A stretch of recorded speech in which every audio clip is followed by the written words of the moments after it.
आशा भोसले चल बसी लता मंगेशकर के साय से निकलकर बॉलीवुड की आवाज बन जाने वाली गुलकारा। वीडियो को शुरू करने से पहले अगर आप हमारे चैनल पर न्यू हैं तो चैनल को लाइक और सब्सक्राइब लाजमन कीजिएगा। आज की वीडियो में आपको जानने को मिलेगा आशा भोसले की पूरी जिंदगी के बारे में, किस तरह से फिल्म इंडस्ट्री में इन्होंने अपना नाम बनाया और किस तरह से अपनी बहन की मुखालफत के बावजूद भी आज एक बहुत बड़ी फनकारा बन के आपके दिलों में जिंदा है। मीना, आशा, ओशा और बेटे हदीद नाथ ने बचपन से ही अपने घर में मौसीकी को गूंजते सुना। अपने बचपन के दिनों में लता और छोटी बहन आशा कभी एक दूसरे से अलग न होती। आशा बड़ी बहन के पीछे साय की तरह चलती रही, लेकिन आशा जब सिर्फ 9 साल की थी तो वालिद का साया इनके सर से हट गया और फिल्मी दुनिया के मुश्किल रास्तों पर अपनी जद्दोजहद शुरू कर दी। जल्दी आशा भी इनके जद्दोजहद में शामिल हो गई। पहला कदम और कामयाबी की छुपन छुपाई। सन 1948 में आशा ने फिल्म चुनरिया के जरिए पस पर्दा मौसीकी की दुनिया में कदम रखा और इन्होंने अपना पहला गाना सावन आया रे गीता दत्त और शमशाद बेगम के साथ गाया। सिर्फ 1 साल बाद सन 1949 में इन्होंने फिल्म रात की रानी में अपना पहला सोलो गाना गाया और ये वो साल था जो बड़ी बहन लता मंगेशकर की जिंदगी का मोड़ साबित हुआ। फिल्म महल के गीत आएगा आने वाला ने रातों रात लता को कामयाबी की चोटी तक पहुंचा दिया और फिर इन्होंने पीछे मुड़कर कभी नहीं देखा। सन 1950 की दहाई में लता कामयाबी की सीढ़ियां चढ़ती गई। वो नुशाद और रामचंद्र, शंकर जयकिशन और SD बर्मन जैसे लेजेंडरी मौसीकार की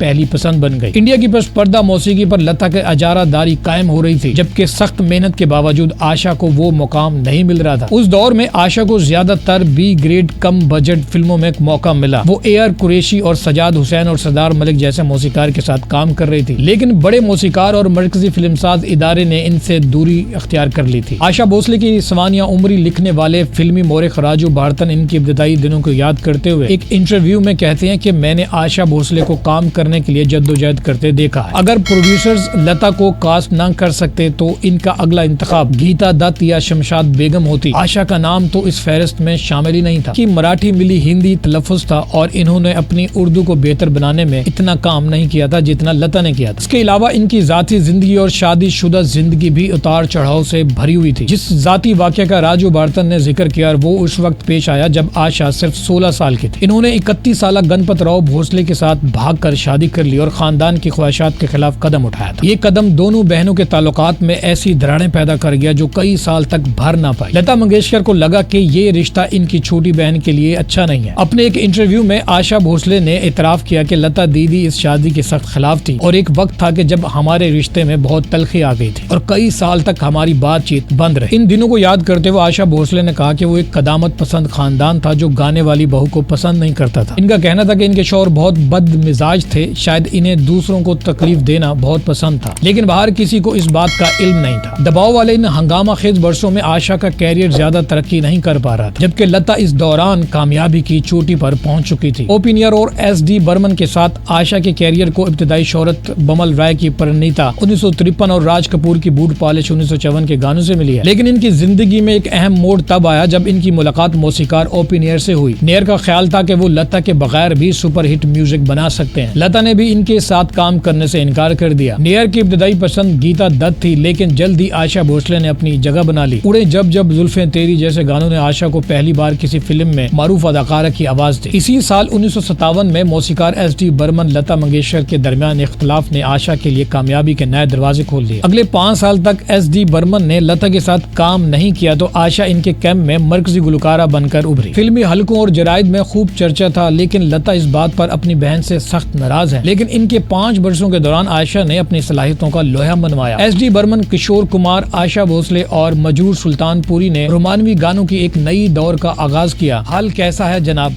चलती का नाम गाड़ी, छोड़ दो आंचल जैसे गाने आज भी याद किए जाते हैं। आशा की शादी खत्म हुई और इसके हंगामे के दरमियान मौसीकार ओपिनियर के साथ इनकी बढ़ती हुई कुर्बत ने नई फिल्मी हलकों में हलचल मचा दी। चूँकि लता और नेयर ने रास्ता जुदा कर लिए थे, आशा की नेयर से कुर्बत ने दोनों बहनों के दरमियान तलखी को मजीद गहरा कर दिया था, लेकिन फिर यही आशा के कैरियर का बेहतरीन मरला साबित हुआ। ओपिनियर के साथ इस दौर में आशा भोसले ने 60 फिल्मों में 324 गाने गाए, यानी कि औसतन फी फिल्म 5 से ज्यादा गाने। आशा भोसले की सवानिया उम्री में राजू भारतन लिखते हैं कि 1950 और 60 की दहाई में मौसीकी की दुनिया पर लता का दबदबा ऐसा था कि वो एक गाने के लिए 500 रुपए वसूल करती थी, जबकि आशा को सिर्फ 100 या फिर 150 रुपए मिलते थे। और साथ साथ लता को ये इंतखाब करने की आजादी थी कि वो क्या गाती हैं और किसके लिए, लेकिन आशा को कोई अख्तियार नहीं था। इसी इम्तियाजी सलूक ने आशा को मुतासिर तो किया, लेकिन इन्होंने एक चैलेंज के तौर पर इसे खुद को साबित करने का अज़म किया। पंचम और आशा एस.डी. बर्मन के साथ काम करते हुए आशा ने आर.डी. बर्मन पंचम से मुलाकात की, जो अभी कदम जमाने की कोशिश कर रहे थे, और इनका पहला पेशा वराना तावन 1966 में नासिर हुसैन की फिल्म तीसरी मंजिल से शुरू हुआ, जिसने हिंदी फिल्म मौसीकी को बदल दिया। एक तरफ ए मेरे सोना रे रोमानवी मिठास थी और दूसरी तरफ ए हसीना जुल्फों वाली की तूफानी ताल, जिसमें अपनी सांसों पर आशा की जादुई कंट्रोल ने सबको मैसूर कर दिया था। पिया अब तू आजा, कारवां और दम मारो दम, हरे रामा कृष्णा ने आशा को एक कैरियर क्वीन के तौर पर मारूफ किया। जब आशा अमराव जान बनी तो तब हिंदी फिल्मों में गजल को सिर्फ लता मंगेशकर का ही फन समझा जाता था। मुजफ्फर अली के अमराव जान के लिए मौसीकार ख़याम ने एक जुर्रतमंदाना फैसला किया और आशा भोसले का इंतखाब किया, लेकिन एक सख्त शर्त के साथ, हमें गानों में आशा नहीं चाहिए। इन्होंने इसरार किया कि आशा क्लासिकी अंदाज अपनाए। 8 दिन की सख्त मशक के बाद रिकॉर्डिंग शुरू हुई तो एक लम्हा ऐसा आया जब आशा की हिम्मत टूटने लगी। इन्हें लगा कि वो गाना नहीं गा सकेंगी, लेकिन जब रिकॉर्डिंग मुकम्मल हुई और आशा ने खुद सुना तो वो दंग रह गई। दिल चीज क्या है, आंखों की मस्ती में जैसे लाजवाल गजलों ने दुनिया के सामने आशा की आवाज का मखमली एहसास पहलू ज़ाहिर किया, जो अब तक नाम मालूम था। ख़याम और आशा भोसले दोनों को अमराव जान के लिए कौमी अवार्ड भी मिले। वक्त के पहिए घूमते रहे, मौसीकी के आलात बदलते रहे, लेकिन आशा की आवाज तवानाई कभी कम न हुई। बाद के बरसों में ए आर रहमान के साथ रंगीला, लगान और ताल जैसी फिल्मों में इन्होंने साबित कर दिया कि उम्र इनकी धुनें महदूद नहीं कर सकी। जहां अपने दौर के बहुत से मशहूर गुलकार मौसीकी रीमेक्स की बदलती हुई नवैयत से नाखुश थे, आशा ने पूरे दिल से नए दौर को कबूल किया और खुद अपने पुराने गानों का एक रीमेक्स एल्बम भी जारी किया। नई नस्ल को इस जादुई मौसीकी से मुतारिफ कराया। आशा भोसले का सफर कांटों से भरा हुआ था, अपनी बहन के साए से आजाद होने की जद्दोजहद, लेकिन आखिरकार इसका अज़म